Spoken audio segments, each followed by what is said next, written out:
السلام عليكم البنات، مرحبا بكم في مطبخ سيليا. اليوم ان شاء الله الفيق بكري والحماس حيت غنخرج نتغدى على برا. داكشي علاش كنوجد الماكله اللي غناخد معايا. هنايا عندي الدقيق والفينو، شويه ديال السكر وشويه ديال الخميره. عجنت وجمعت العجينه ودهنتها بشويه ديال الزيت من الفوق باش تبقى ليا رطبه، وغادي نخليها تخمر ليا واحد شويه. وغادي ندوز نوجد الطواجن ديالي. هنا راه خديت الدجاج غسلته ودرت ليه الحامض خديت الكميه اللي غادي نستعمل، ستفتها في الطاجين وغندير ليه الشرموله ديالو. درت القزبور ومليحه البزار سكنجبير، ودابا غنقطع عليه الثومه. انا كندير واحد الكميه كبيره ديال الثوم حيت صراحه عزيزه عليا وكيجي لوغو ديالها زوين بزاف في الدجاج.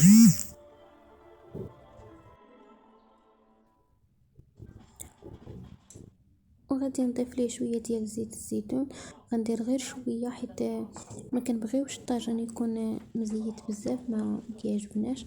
وهنايا غنزيد واحد المعلقه تقريبا صغيره ديال الفلفل الاحمر حيت نسيت ما درتوش مع التوابل الاولين، وهو الخرقوم بلدي. وحتى هو غنضيف ملعقه تقريبا، نص ملعقه تقريبا.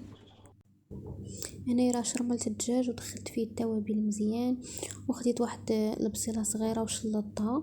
صافي غندير الطاجين فوق عافيه مهيله حتى يتقلى لينا مزيان ويطلق لينا داك الماء اللي كيكون في الدجاج. وبعد ما خمرت لي العجينه قطعتها انايا على ثلاثه د الكبيرات صغار، حيت غندير 3 د الخبزات وغنديرها فوق سميده رقيقه ديال الحلوه فوقاش غنبسطها. غنبدا نخبزهم بهاد الطريقه هذه. انا هنا راه كندير خبيزات صغار وكنرققهم بزاف، داكشي علاش درت الكبيرات حتى هما صغارين. غنبقى نبسطهم بهاد الطريقه ونديرهم رقاق حيت كيتنفخوا مازال في الفران على حساب الخمير. كيعاودوا يخمروا المره الثانيه وكيزيدوا يتنفخوا في الفران الا بغاو يطيبوا. داكشي علاش كنديرهم رقاق عاد كيجيو هما هذوك تقريبا.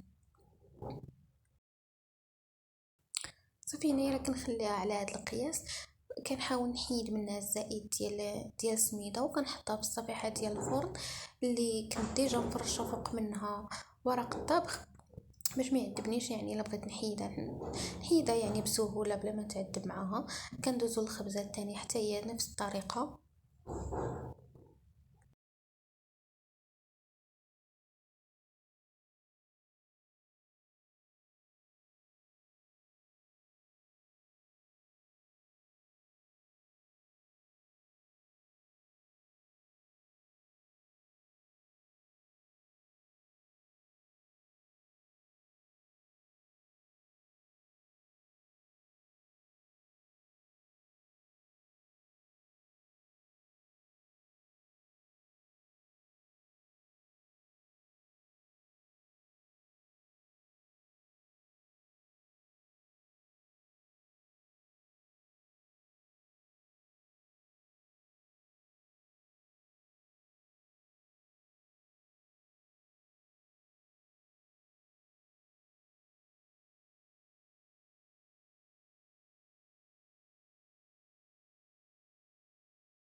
صافي هنا بعد ما ساليت اخر خبزه كنت كنحاول هنا باش نديرهم يعني بصفيحه واحده ما نضيعش الوقت، يعني ندخلهم الفران يطيبوا بثلاثه بهم مره واحده ونخرجهم.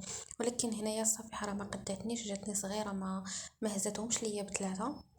صافي اضطريت انني نعاود نجيب صفيحه واحده اخرى ندير هاد جوج غنفرشوا هنايا ورق الطبخ والخبزات بهذا الشكل نديرها هذا. غنخليهم يخمروا. هنا راه بصفيحه بقيه واحده. واحده مازال ما درتها، غنخليهم يخمروا ومن ديك الساعه نديرهم في الفرن. صافي غندوز نشوف الطاجين لقيتو راه تقلا وتشحر مزيان وديك البصيله راها هبطات وبدات كتذوب. غادي نقلبو بهذه الطريقه، نقلب اللحم وغندير ليه غنزيد ليه البصله من الفوق بهذا الشكل. غير عشوائيا، ما غاديش نستفها مزيان في الطاجين، غير غادي نحطها بهذا الشكل هذا. البصله اللي كنت قطعت من قبل نصف الدوائر صافي، وغادي نخليها غنقسلها عافيه مهيله، وغنخلي الطاجين ديالي يطيب مزيان. انا هنا راه ما كنزيدش الماء للطاجين نهائيا، كنخليه يطيب على عافيه مهيله. البصله كتطلق الماء والدجاج كذلك حتى هو راه كيطلق الماء مع الا درنا ليه اللحم. صافي غنسد عليه ونخليه يوجد، وغندوز نوجد العصير ديال الليمون. هنايا غنعصر واحد الكميه ديال الليمون باش نديرها في الثلاجه تبرد وناخدها معايا. صافي غندوز باش نجمع المواعين اللي خدمت فيهم باش نغسلهم ونقادهم. هنا راه وجدت العصير ودرتو في القرعه اللي غناخد معايا، ووجدت الديسير حتى هو غسلته ومسحته مزيان ووجدته في الطبسيل. بما الخبز ديالي راه خمر، غندوز باش نشعل الفران ونشرطو بهذه الطريقه هذه. وكان عليا نشرطو فاش عاد خبزته، ولكن للاسف نسيت، ماشي مشكل غنديرها دابا. الفران كيكون شاعل على 280 درجه من الفوق ومن التحت. غندخل ليه الخبز، وهنا راه الطاجين ديالي وجد ها هو، درت ليه الزبيب والبرقوق من الفوق. وصلنا للبلاصه لاش غنمشيو البلاصه فين غنجلسو نتغداو. الصراحه الجو واعر زوين بزاف. في هاد البلاصه فرشنا وجلسنا. نسيت ما للاسف نسيت ما صورتش الخبز من بعد ما طاب، لحقاش مع التلفه والزربه كنجمع بالزربه. داكشي باش نسيت ما صورتوش. مره اخرى ان شاء الله نديرو في فيديو خاص. وهذه هي البلاصه اللي غنجلس فيها. حنا فرشنا وجلسنا. صراحه البنات هاد البلاصه عجبتني بزاف، يعني ما سخيتش كاع باش نرجع منها. والجو يا سلام، الجو اليوم زوين بزاف، غير ديال شي خريجه بحال هكذا. وهنايا الهدوء، يعني كنا غير بوحدنا.